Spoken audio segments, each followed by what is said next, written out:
Supervisor meeting to order. We're going to stand, take a moment of silence, followed by a pledge of allegiance.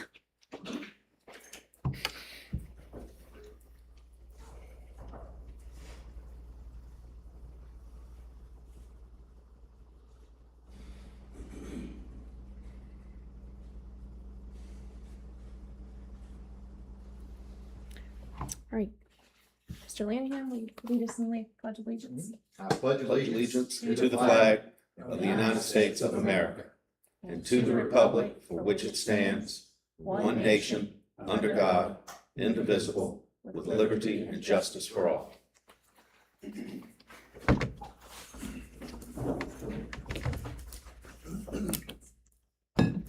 Okay, we're moving on to public comments. Just a couple ground rules. If you're representing yourself, you have 3 minutes. If you're representing a group, you have 5. Mr. Reed is generally our timekeeper. When you have 30 seconds left, he will flash the 30-second sign. Left my phone in the car. I got it. All right, Okay, Mr. thanks, Carr. And then when you're done, you will see the stop sign and you're done. Please keep it respectful. When your name is called, come to the front, state your name and your address, please. All right. Mary Iserman, Friends of Nelson.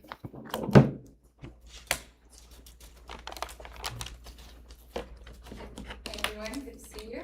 I'm Mary Iserman, 1556 Buck Creek Lane.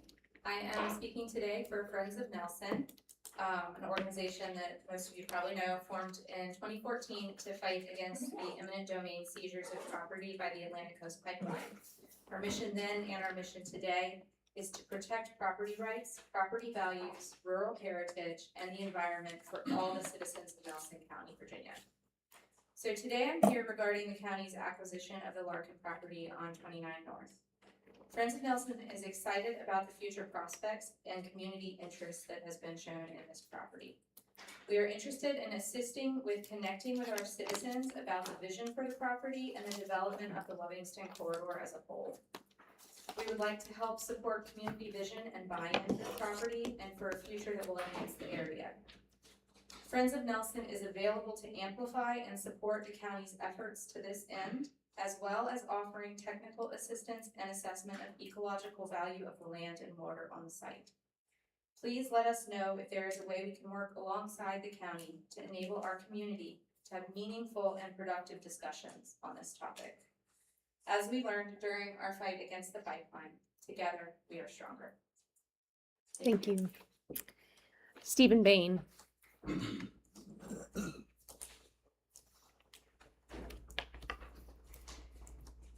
Stephen Bain, 620 Farmount Climb, Nelliesford.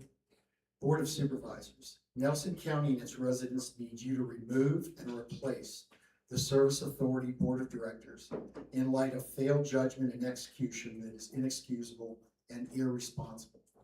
We need you to remove the existing directors and temporarily fulfill the duties of the board. This will enable you and staff to gain a transparent, real understanding of the current condition and to upgrade with quality directors to lead a turnaround for the future of the county and residents. Consider the following failures regarding the Wintergreen wastewater treatment plant. In DEQ's own words, the state-of-the-art $18.5 million waste treatment plant went online in late 2024. In December of 2024, illegal discharge overflows of raw wastewater first occurred into the creek which flows into the Rockfish River South Fork. DEQ issued a notice of violation of the Service Authority in February of 2025 and another notice of violation of the Service Authority in February of 2026. The Service Authority had 2 several-month winter periods to diagnose the root cause of the plant's failure. They failed to do so. Absent progress, DEQ issued a consent order which levies a civil penalty and mandates an action plan with strict deadlines. This enforcement action, including the financial penalty, would not have occurred had the Service Authority executed effectively with urgency. On June 30th, the Service Authority presented a short-term stopgap plan to Nelson County at a cost of $4.1 million. The Service Authority further informed the county that they couldn't afford to fund this stopgap plan and would need the county to provide funding. When asked for additional options from their diligence, they could provide none. All of this 10 days before the submission deadline from DEQ. Finally, the Service Authority has not operated with transparency. Since the discharge overflow started, they have not notified residents who back up to the creek and river with wells. They have not assisted those residents in determining the safety of their stream and well. When asked about this during the June 30th meeting, their only response was no. Wintergreen is but one such failure. In conclusion, there are multiple reasons for removal and replacement of the board of directors. 1, judgment and execution have been inexcusable and irresponsible. 2, this is impacting the quality of life for residents. 3, water infrastructure is key to any growth and development in Nelson County. 4, a new quality board of directors is needed, desperately needed, to lead a turnaround for the county's future. Thank you. Thank you. Ms. Napier.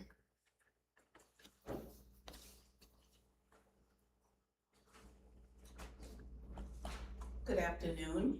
Edith Napier, 43 Napier Loop, Arlington, Virginia. I would like to give you a handout if it's okay.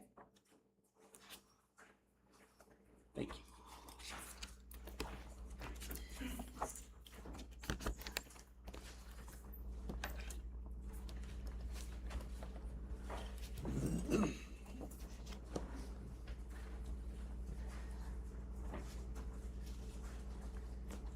I've come to you today regarding a recurring issue.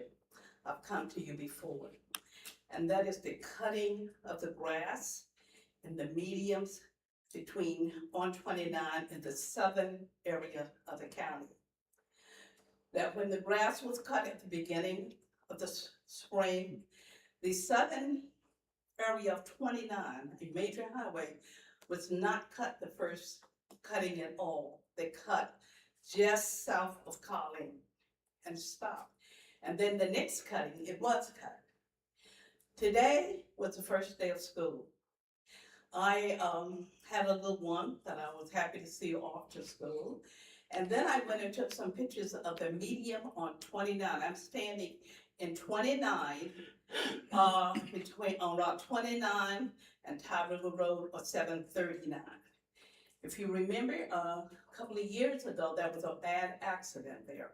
And I came to you at that time and said the grass was extremely high at the time of the accident. You don't have clear vision. And VDOT said, no, it had been cutting. And even though I had pictures, VDOT said it had been cut. So today I bring you pictures taken today of me standing in the medium with the grass up above my knees. I'm not real tall, but it's above my knees good. So I'm asking you, for the safety of our children and our citizens, please ask VDOT to cut the grass in a timely manner. Dr. Ligon and Mr. Parr, I urgently ask you to talk to them, because that shouldn't be with school starting with grass that high. I thank you. Thank you. That's the end of those who have signed up for public comment. So we're going to move on to the consent agenda. Madam Chair? Yes. If you're prepared for a motion? I am. I move that we approve the consent agenda as presented. Second. I have a motion and a second. Any discussion? Hearing none. I will do a roll call vote. Candy? Mr. Parr? Yes. Mr. Rutherford? Yes. Mr. Lenahan? Yes. Mr. Reed? Yes. Dr. Lee? Yes. Okay. Moving right along. All right, resolutions and recognitions.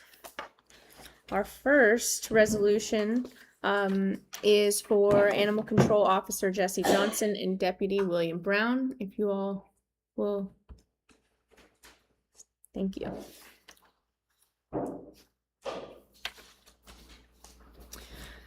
Resolution R 2026-67, Nelson County Board of Supervisors recognition of Animal Control Officer Jesse Johnson and Sheriff's Deputy William Brown.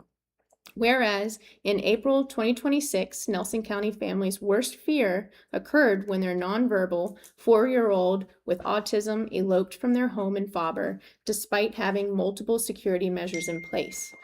And whereas off-duty Animal Control Officer Jesse Johnson was traveling on Route 6 in Faber when he astutely spotted the young child near the roadway over half a mile from home. And whereas Officer Johnson's decisive action allowed him to safely secure the child in his vehicle, and his keen attention to detail led him to notice the child's protective lifesaver bracelet. Whereas Officer Johnson immediately contacted the Sheriff's Deputy William Brown, who in his specialized training and dedication to Project Lifesaver was able to quickly identify the family based on the bracelet's color. And whereas due to the exemplary coordination and rapid response of Officer Johnson and Deputy Brown, a young boy was safely returned home to his family in less than 10 minutes. Now, therefore, be it resolved by the Nelson County Board of Supervisors that Animal Control Officer Jesse Johnson and Deputy William Brown are hereby formally recognized and commended for their heroic and life-saving actions. And be it further resolved that this board extends its sincere gratitude to the Feasley family for sharing their story, ensuring that Officer Johnson and Deputy Brown's outstanding public service could be formally recognized.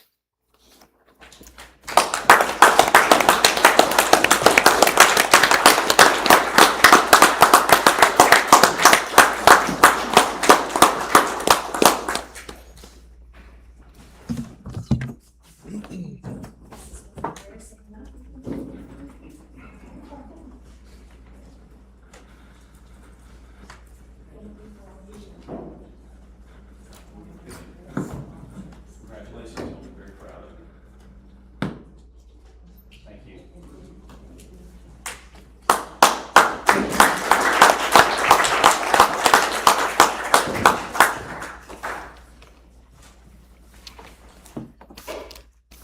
Okay, our second resolution.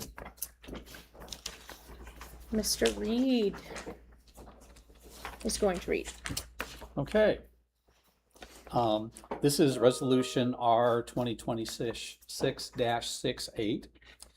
Resolution honoring Planning Commissioner Philippa Prue for 33 years of exemplary public service. I don't see Ms. Prue here, but I will read this. Whereas Philippa Prue began her first term on the Nelson County Planning Commission in May 1993, embarking on an extraordinary tenure of civic leadership. And whereas Commissioner Prue served our county continuously for 33 years, providing a steady hand through decades of growth, preservation, and rural transformation. And whereas she evaluated hundreds of special use permit applications, requests for rezoning and development projects, while balancing economic opportunities with the careful protection of Nelson County's natural beauty and historic landscape. And whereas her profound institutional knowledge, integrity, and rigorous preparation elevated the standard of public deliberation and county planning. And whereas she consistently championed long-term sustainability, agricultural preservation, and the public interest. And whereas her dedication leaves an indelible positive mark on the county's physical layout, zoning frameworks, comprehensive plan, and quality of life in Nelson County. And whereas Commissioner Prue has been a generous mentor to new commissioners and a trusted advisor to staff and elected officials alike, now therefore be it resolved that the Nelson County Board of Supervisors officially extends its profound gratitude to Philippa Prue for her historic devotion to public service.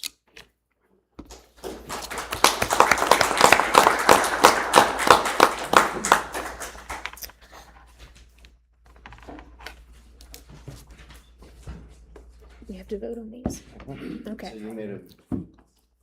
Anybody want to make a motion on? I move we approve both, Madam Chair. Okay. Second? All right, we have a motion and a second. Any discussion? Hearing none. All those in favor say aye. Aye. All those opposed? All right. VDOT report.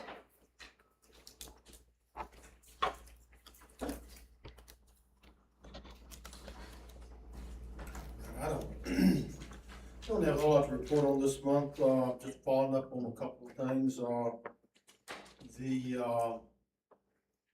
the pipe replacement on Avon Road, I think. We have looked at that pipe and it is in need of replacing. It's a 36-inch pipe in there and we're gonna replace it in kind. We just gotta go through the permitting process to get the environmental clearances to do that. And as soon as we get those, we will process that. We also have another pipe replacement on Stevens Cove. That is a much larger pipe. That's a 72-inch pipe. That's seen its life expectancy. And again, on that one, we are working to get our environmental clearances and we'll replace that as soon as we get that. I am glad to report that the Davis Creek Road Rustic Part Surfacing project has been finished.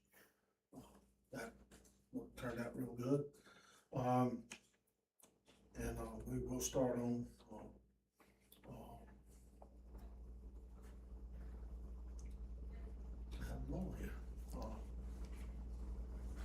Hunting Lodge, Hunting Lodge. We're starting on Hunting Lodge as we speak. And hopefully we'll get Jenny's Creek this year also. So that's kind of where we're at on that. We are going full lane primaries now. Is underway. We started on, I said that they made it to the northern limits on 29 and then turned around coming back. We did mow the entire medians around schools, at the elementary school and high school for additional visibility. I'll check into Ms. Napier's concerns and we'd like to talk. But we are limited somewhat on some of what we can mow. There are certain times a year we can mow the entire median, and there are certain times a year we cannot.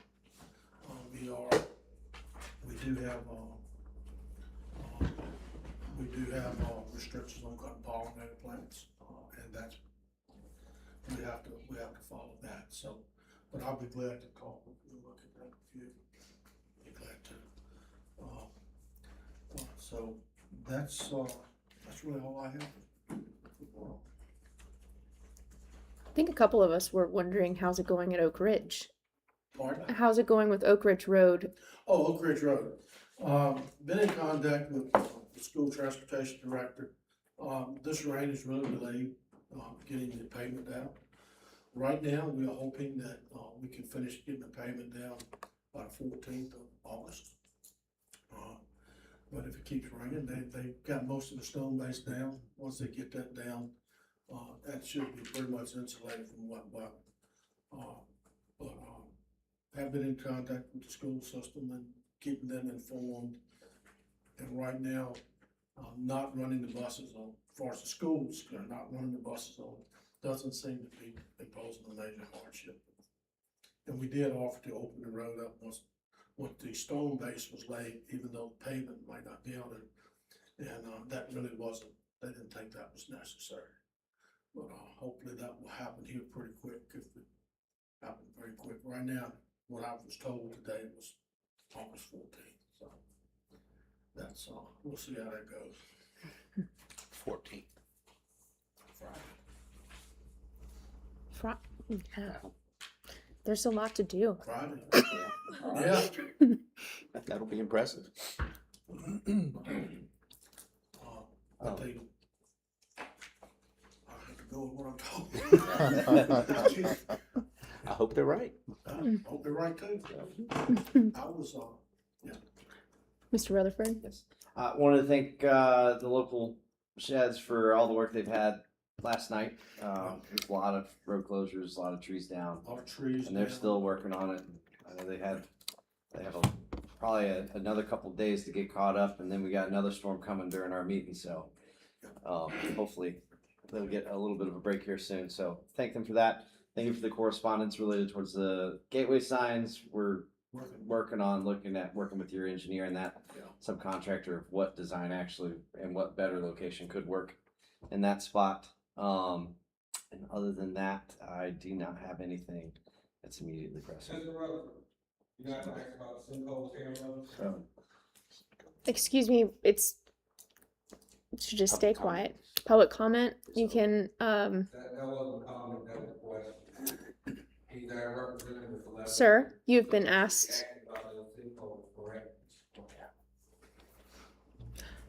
Mr. Lanahan. I appreciate what you've done on Mill Lane as far as mowing that back. Man, that really looks good there. I don't have anything else to report for this month. Okay, I have something that was, something that we're familiar with, and that's, Woods Mill Lane and Old Ridge Road. We talked a lot about Old Ridge Road and the challenges that the people that live on that road have. But there's about I think there's about a quarter of a mile stretch of road before you hit Old Ridge Road that's part of, oh gosh, let me get this back here. There's part of Woods Mill Lane, and it's flat, but it does, I think it's only paved as far as the brewery. And then beyond that, it's gravel road until it hits Old Ridge Road. And so I had some constituents that reached out to me yesterday. I haven't had a chance to get back to them because my power's been out. But since we're familiar with it, I was just wondering if you could look into it and see if there's a chance that we could somehow get that quarter mile or less paved up to the end of Woods Mill Lane.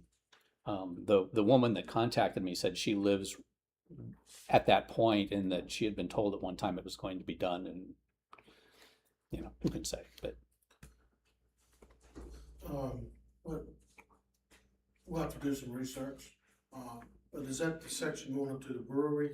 no, it's past the brewery. It's the section from the brewery up to where Old Ridge Road starts. So when you go to the interstate maintenance, you bear to the right, you're talking about a quarter mile that way? Yeah, I believe that's what it is. I didn't have time to go out there and check it out today to see exactly where it is. We might want to meet out there. I'm just going to get a hold of her and I mean, check it out. the first thing you need to check is see if it's a dedicated public right of way there. It may or may not be. And secondly, it still doesn't really change a whole lot. It's still the only real game in town for additional, for bringing in roads like that is the revenue sharing program where the property owners put up, have some, county fills an application to request a VDOT Right. project. So Well, yeah, it's we not. can look at the options. Yeah, it's not part of the road that they maintain. I believe it's supposed to be county maintained, but again, I'm not 100% certain. We should We can, look at it and Okay. get clear on it. Thank you. Ms. Barr? Last week or so, you and I had a conversation about a VDOT culvert on the south end of Front Street, and you said you were gonna have some people take a look at that. Do you have an update? Oh, up at the chicken coop. Yeah. We are going to, we've got that planned, we're gonna go in and cut out the section that was damaged. And in doing our additional research, it appears that when a water line was put across that property, they went through that pipe. Yeah, so we've got to take up about 30 foot of pipe in there and put it back. And this would have been a water line installed for, Not a Nelson County PSA water line, but a private water line to that business. I'm pretty sure that when they put that line in, they hit it, but, so we've got that on our radar, and, we'd originally thought we'd replace the whole line, but in looking at in camera that pipe, the majority of that pipe is in good shape except for that one location where it fell at, and we're pretty sure somebody hit that and went on top of it. But can't give you an exact date when we're gonna get it, and we'll bring in a contractor to help us do that. But I certainly hope it'll be done in the next 60 to 90 days. That's what we're shooting for. We got to get some of this other work, you know, we've got our rural rustics going on. I don't wanna say that's not a high priority, but, we'll get later in the construction season, and we still have some other stuff more important, but that's important too, so. We're gonna get it, Mr. Parr. Thank you. We're gonna get it. Just keep us in the loop. Thank you. That's all I have. Sounds like it. Thank you. Nelson County Service Authority report.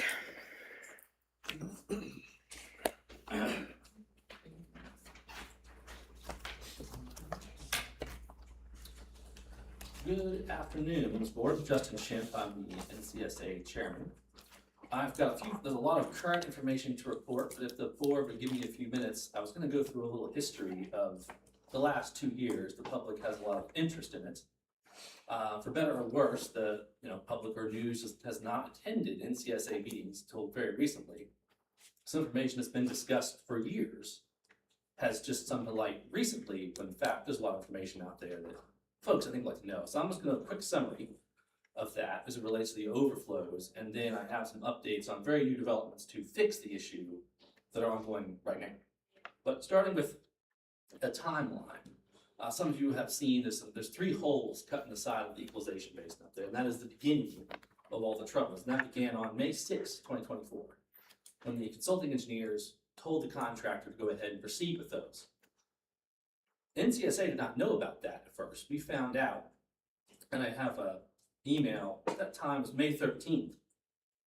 George Miller contacted the engineer and said, I was informed the original overflow pipe, so there was an overflow pipe that took the excess flows into the old plant.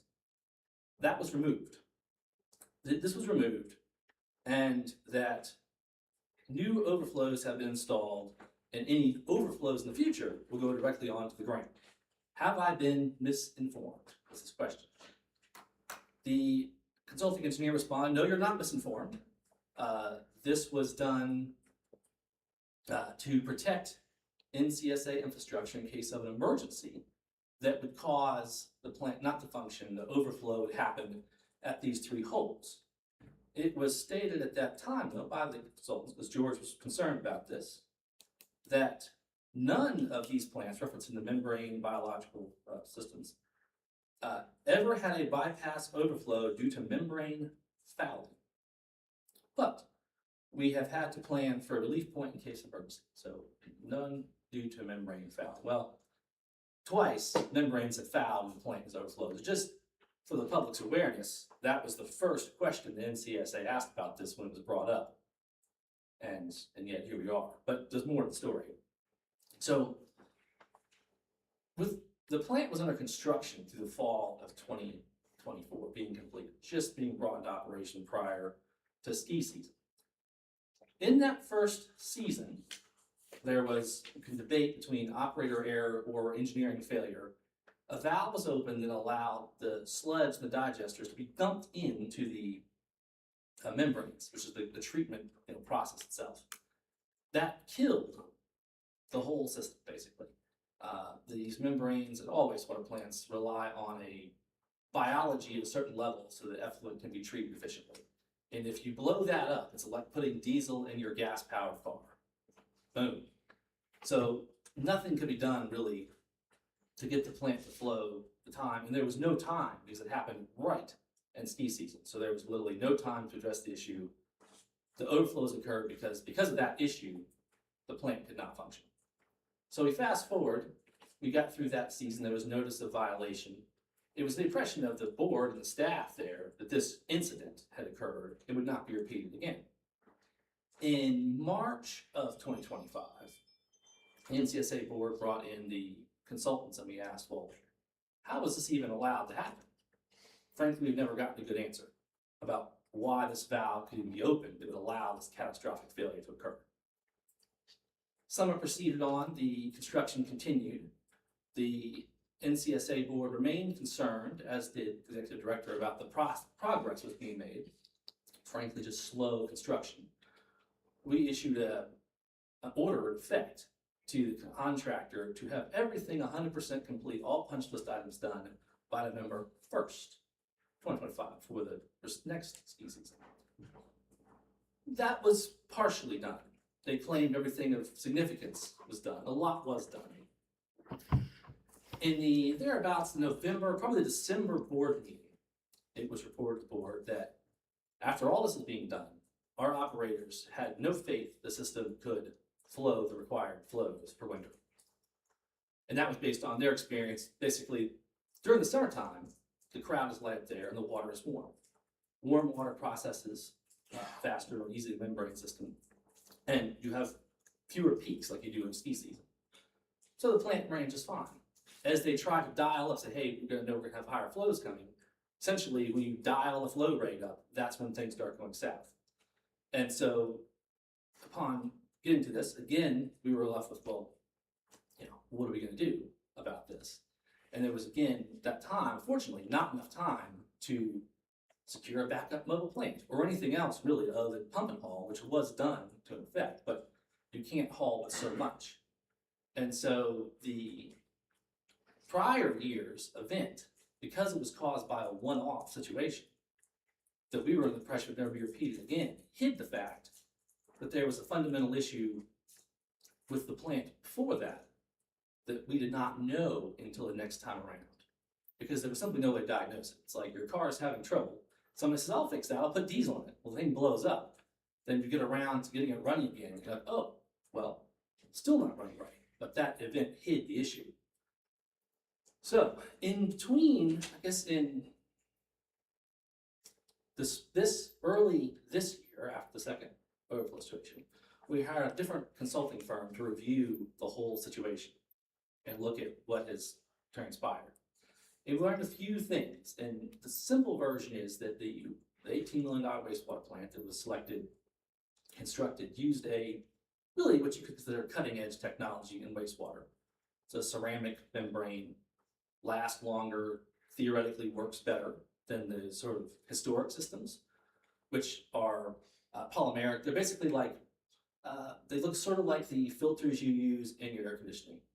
Slide in, you have hundreds of them, and that's what filters and processes the wastewater effluent. The ceramic ones look a little more like a car radiator. New technology, it works great for water treatment and other processes. It's new, this. So what we learned is that the product that was selected had been just brought into market when we selected it. Had only really been used in one comparable case before our project, which was a ski resort in New Mexico.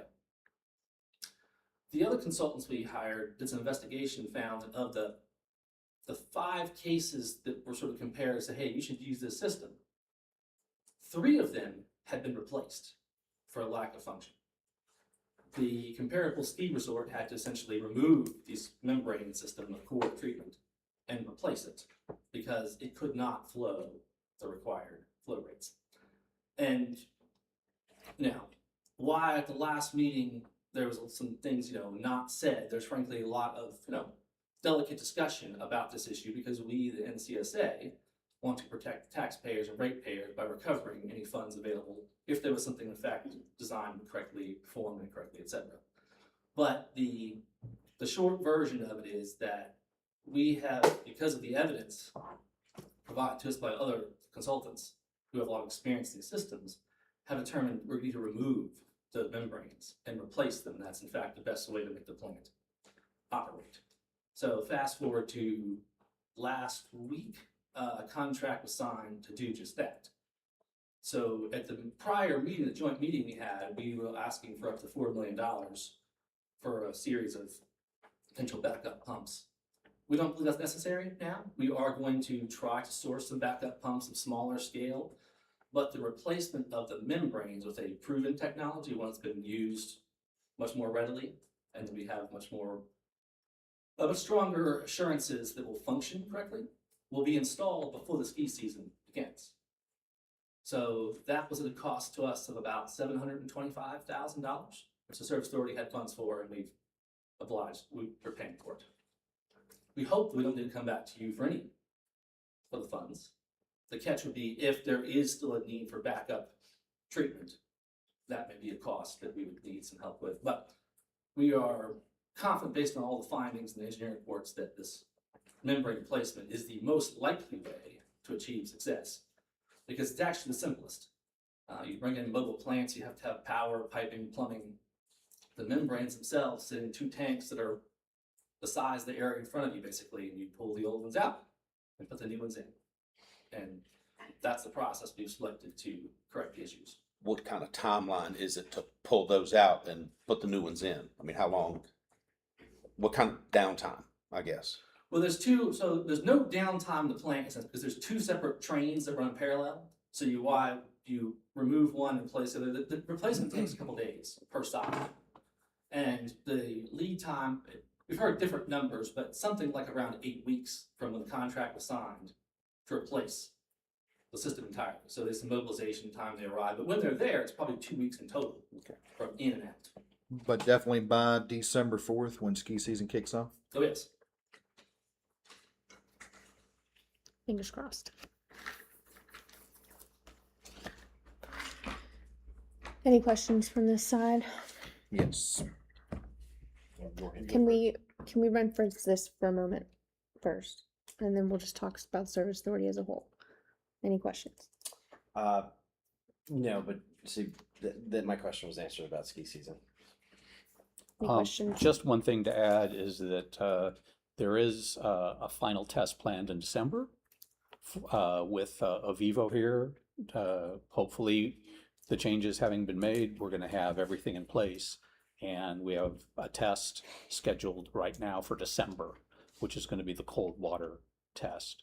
With the new membranes, yes, Right. we have, yes. So it's not Vivo, it's a different company, but yes, there's well, in fact, just so everyone's aware, there was supposed to be a test today of the current membranes, which was supposed to have happened, I don't know, 3 or 4 times, and keeps getting delayed for various reasons. There is an effort on the folks who currently have the system to try to prove it works.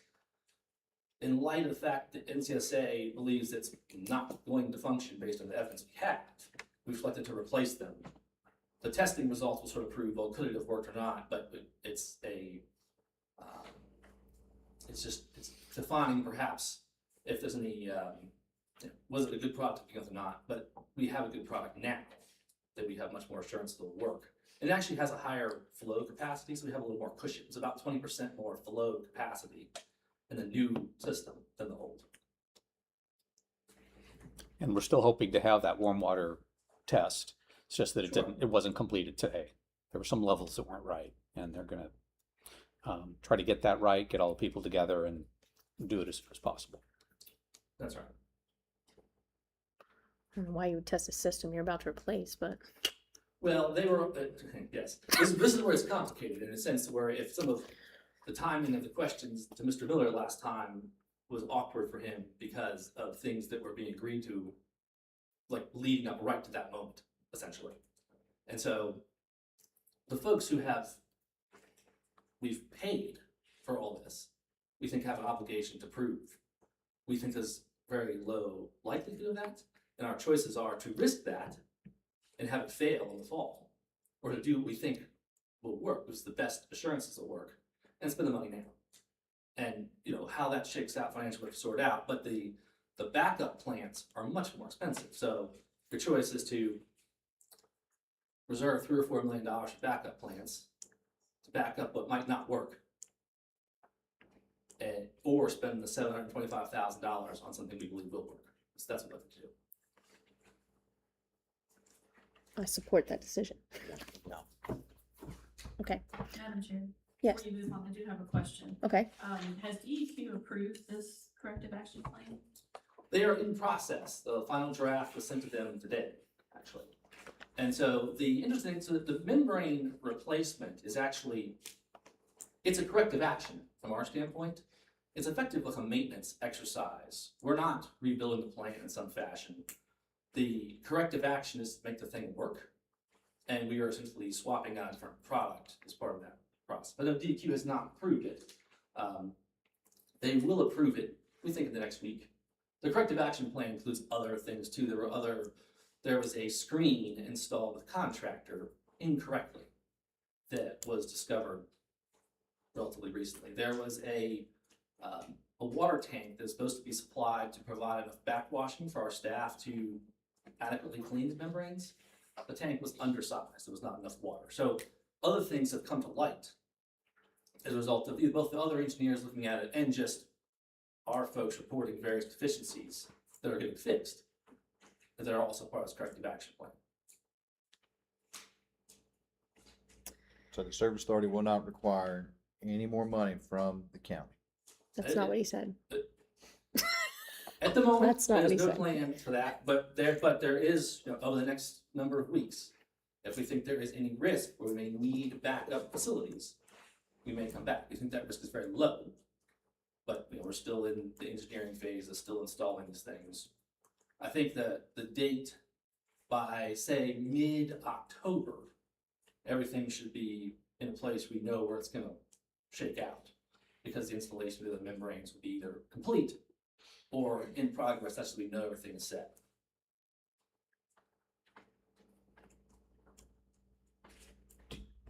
Do you know when the last overflow occurred?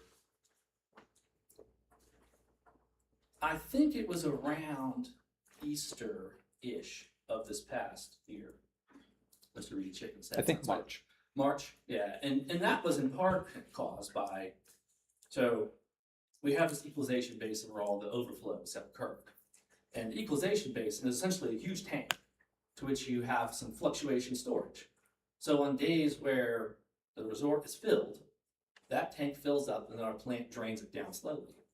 Well, because we were at that time supposed to have a test, the operators had the basin up at a high level so they could basically test the performance of the system, draw lots of water down. The test didn't occur, and so our storage was high, which led to that particular overflow. We didn't have any cushion in our storage. Moving forward, part of our corrective action plan is basically a guideline for our operators to follow to make sure we always maintain maximum storage ability going into any weekend or any kind of ski event, which they've inherently always known, but it's not been formalized, like you're gonna keep it at this level, and we have telemetry and engineers to review to make sure they're following that protocol. So it sounds like you have a plan in place to fix what was broken. Is there anything in place to provide some assurance to the residents downstream that everything's okay? So after the last series of overflows in the winter, there was testing of all the streams. There was no found traces of E. coli or things you might expect, so the test came out clean. Certainly, our position is that overflowing onto the ground was unacceptable always. Never should have occurred. It's a series of events that happened, but we argue things outside of our control, things we were told things that worked that didn't, right? So what we've done is selected a technology that has a significant proven track record to actually treat what comes down the mountain and keep it confined to the system. So that's a step we've made for folks, and I hope we're not even thinking about an overflow again. If for some reason, that should happen, the protocol would be to test again in the outfall points and make sure those things are available to the public. Yeah, I think that level of communication could be improved, maybe. I think that's a fair criticism. Yeah. All right. Okay. I've got a question on July 18th about the Colleen plant. This has not been brought up. We received a call, of course I'm a firefighter, we received a call, 911 call about low tank levels and seek alternative sources for filling up fire trucks. So I went up to the plant, and of course I found the plant wasn't running. I also seen 2 septic trucks there. I asked what was going on, and they said that plant was down, the sewer plant, and they were pumping and hauling from there. I asked them, where are y'all hauling it to? And Lord and behold, they were hauling it to wintergreen of all plants. And this went on for several weeks. You know, after talking to a couple of their employees, this thing just isn't a wintergreen problem anymore. This is a service authority problem. There is no pre-employment drug testing in place. There is no background checks being performed there. We have one board member previous to last month. He was MIA for 6 previous meetings. This is, I mean, this thing seems like it's every month, it's just something else. I mean, I know we're getting closer to the wintergreen resolution problem here. That's getting ready to be fixed. Hoorah, great. After 2 years, that's wonderful. I think, though, Justin, that we need new leadership there. You know, so I'm requesting that the Nelson County Service Authority Board resigns so we can replace them with confident leadership so we can instill trust back into their constituents here. So you're asking for board resignation, not management resignation. Both will be fine. Board is in charge of management. I'd like to respond to that. If you have questions about things that are happening that you're not happy with at the with the service authority, I would really recommend you reach out to Mr. Miller and Ms. Fitzgerald. They are the people who understand the ins and outs and what is going on as it goes. The board receives information, as we do, have monthly meetings, make decisions when necessary. But the details of what's going on and some of the accusations you've just raised, you know, they may be valid and they may not be, but the only way you find that out is by actually going to the source. The service authority is an independent entity. They want to do the very best they can with what's going on. And I am certain that if you contacted Mr. Miller and went to the source and asked him the questions that about what you've just raised, that you would get an answer. Well, And you may or may, excuse me, you may or may not be happy with the answers, but that is the chain of command. You don't go to the board to ask for answers to problems because they aren't the ones that have to deal with the problems and have to solve the problems until it comes before us. Those are things that come up on a day-to-day basis in the same way things come up to Candy on a day-to-day basis. You know, she's the one that makes the decisions and keeps everything running. But if there's a problem within a department, I'm going to Candy. I'm not going to that department. I'm sorry? I said, there's a problem like within the county, like what you just mentioned with Candy. I'm going to Candy so she can address it. Right. And I say you And should, so I'm you should check with going Mr. to- Miller. I'm going to the chairman of the board here to address this. But you could have talked to Mr. Miller so you would have something of content to present. He's the person that has the answers to those questions. And he's the one who is tasked with answering those questions. If there's a problem with the system, someone's having problems, it's up to the service authority to fix it, right? You would think And so. We've some had of the 2 years to things fix that the have wintergreen been, problem. many of the things that have been raised as problems to the service authority are simply misunderstandings and sometimes misinformation. And so that's how you get things cleaned up, is by going to the source, to the people that actually respond to the problems and try to fix things and try to keep everything going. And I strongly recommend that you do that. Okay. Have you completed your list? I have. Okay. Thank you, ma'am. All right. How about this? I was quite pleased with your presentation compared to last month. Like, well done.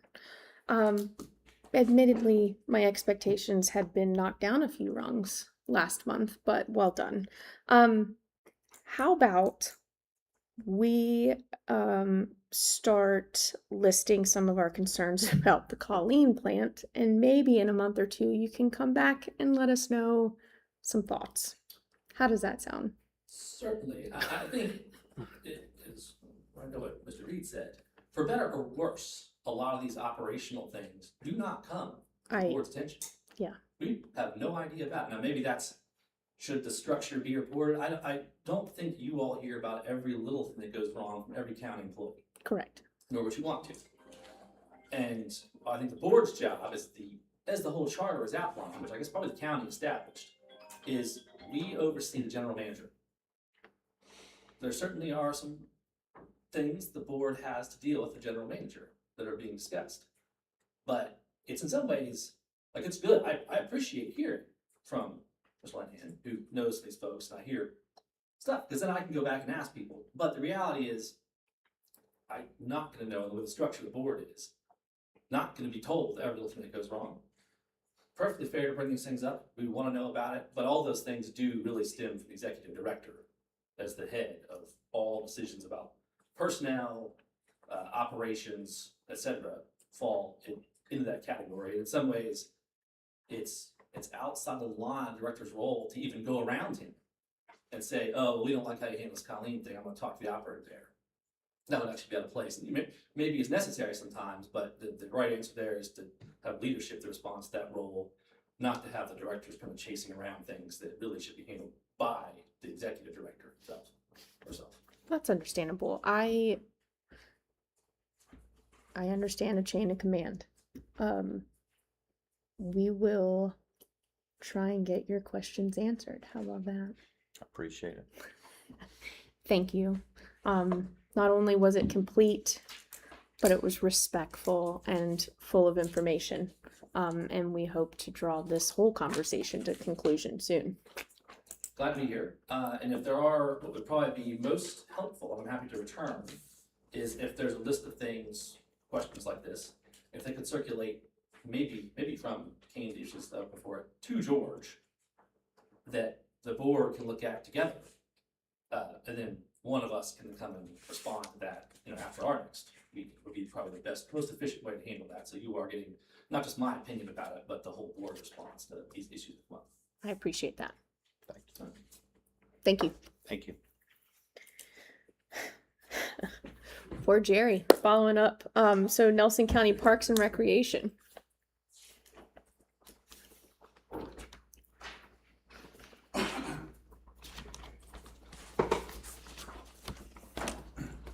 Hi.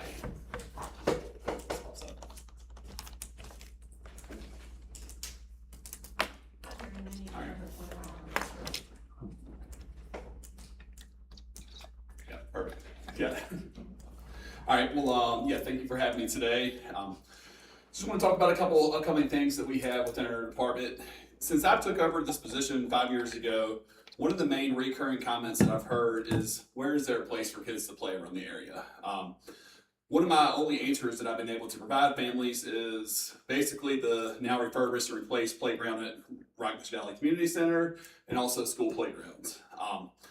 We, as the county's Parks and Recreation Department, has never had an abiding place for children to climb, slide, swing, and simply allow families to socialize and play. So now this year in FY27, I want to thank the board for approving a playground project that we are looking at for the Livingston area. We are now able to start the process of constructing a playground in the Livingston area. Nothing huge, but a place where families can bring their children to get their wiggles out, meet up with new friends, make new friends, build relationships, or have an inviting place for travelers along the travelers along the I-29 corridor to take a quick rest and experience Livingston. We have identified a few site locations that I want to go over with you today, and it'll be a place where we can provide a general play structure, swings, and a couple of amenities. So, site one that we have looked at is the lot right next to the Planning and Zoning Office.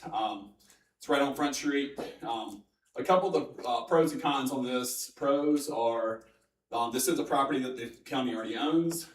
It's close to the Livingston Village area, close proximity to what we're trying to pull people into the Livingston area for. And also it is a large green space lot. So gives us opportunities to put what we want there now, expand in the future, allow more space for kids to run. A couple of cons on this location is it is positioned right on Front Street, as well as having a creek on the backside. So this also would require a fencing around the perimeter.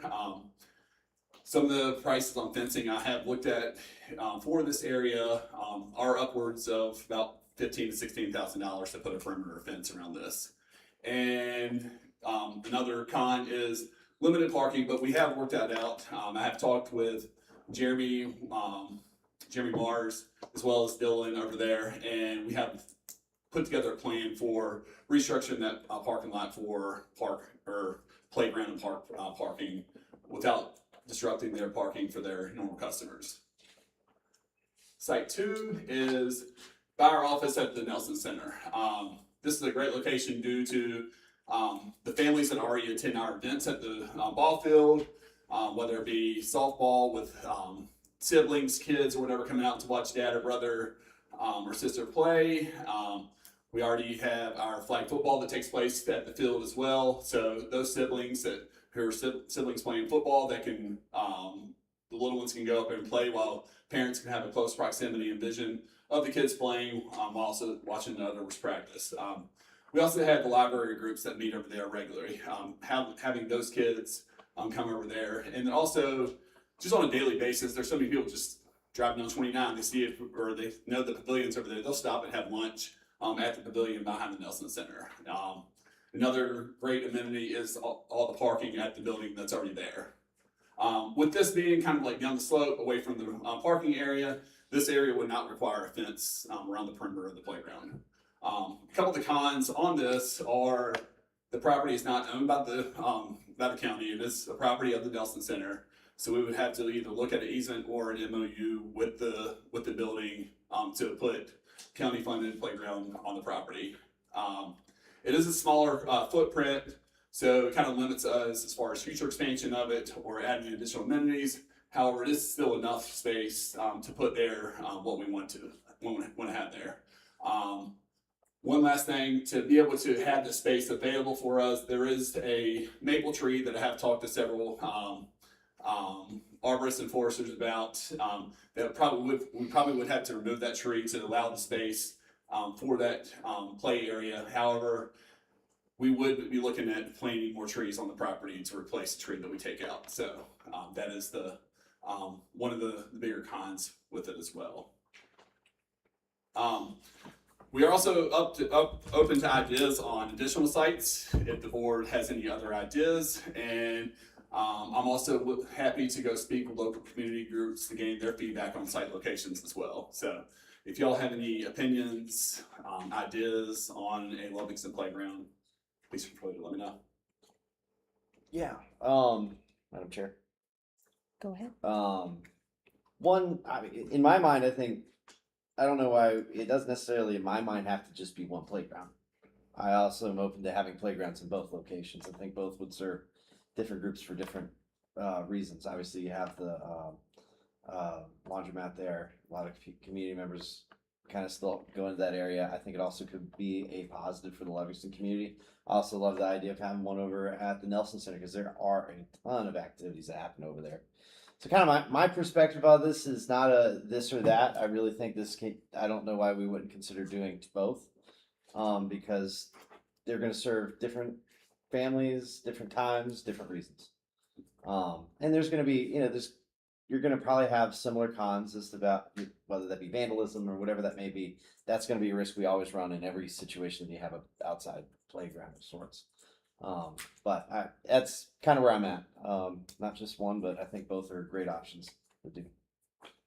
What's the average cost? Oh, yeah. So for a small playground of kind of the picture that you have there, adding in a 2-bay swing set, which is 4 total swings, turnkey with the mulching and perimeter, probably right around 60 to 65,000 per site if we were to look at multiple sites. Just something very basic, a 1 or 2 platform play structure with slides, climbing walls up to it, and just all the fun things that kids love. Have you had a conversation with the Nelson Center about the possibility of a MOU? I have talked with Margaret Claire about that, yes, and she is open to exploring different options on how we want to do that. Yeah, that site definitely gets a lot of traffic anyway. I mean, Yeah. you've got your library traffic, you've got your tourism office, you've got the ball field. I mean, it's a logical location, but I agree. One thing that I think you are gonna want to consider on the Front Street site is not only fencing around the playground itself in that green space, but you also probably gonna want to, you just mentioned the laundromat, you're probably gonna wanna do some kind of fencing between the laundromat and the building inspections office to make sure you're funneling traffic so they're not just going straight across that parking lot. You know, you're probably gonna want to have a fence there to require, make them walk up. So and maybe we could put a sidewalk or something to have traffic go from that, because there's gonna be a lot of people come from the laundromat and use this. One thing Which is a that- good thing, but we need to make sure they're not just going across the parking lot. Correct, and that would be something we can address. As far as the parking, which I've spoken with Jeremy and Dylan about, the area right there facing the grassy area, we had talked about potentially restructuring the parking spaces in that so cars would park pulling in toward the grass. Put in a square on the corners to restructure that parking. So parking for building customers would pull up facing the building or facing Front Street. And then parking would face into the grassy area. But yes, I do understand what you're saying regarding foot traffic coming from the laundromat or that area. And then, there's always, and I know we want to have a big picture plan for the whole property, but we've got the property behind the school, that 300 acres, I know we're gonna have recreation and playground stuff there eventually, but we need to keep that in mind, that will be, if we do what we're looking at here, possibly a third location. And don't forget about the Methodist Church when you're telling people that, what's her name? Loving Playground. Whitney. Okay. That playground is also available. That's open to the Sure, public. yes, okay. But yeah, Well, I'm glad you mentioned the property behind the high school because that transitions right into here. okay. Next up on our slate is I would like to also announce that we'll be soon putting out the bid for the Nelson County Parks and Recreation's first department master plan. In recent years, the city of Charlottesville, as well as Amherst County, has adopted their updated plans. So by us doing this will align us to our neighbors with the north and the south, position our department for the future recreation amenities programming plan. So by doing a department master plan, it's going to help us better plan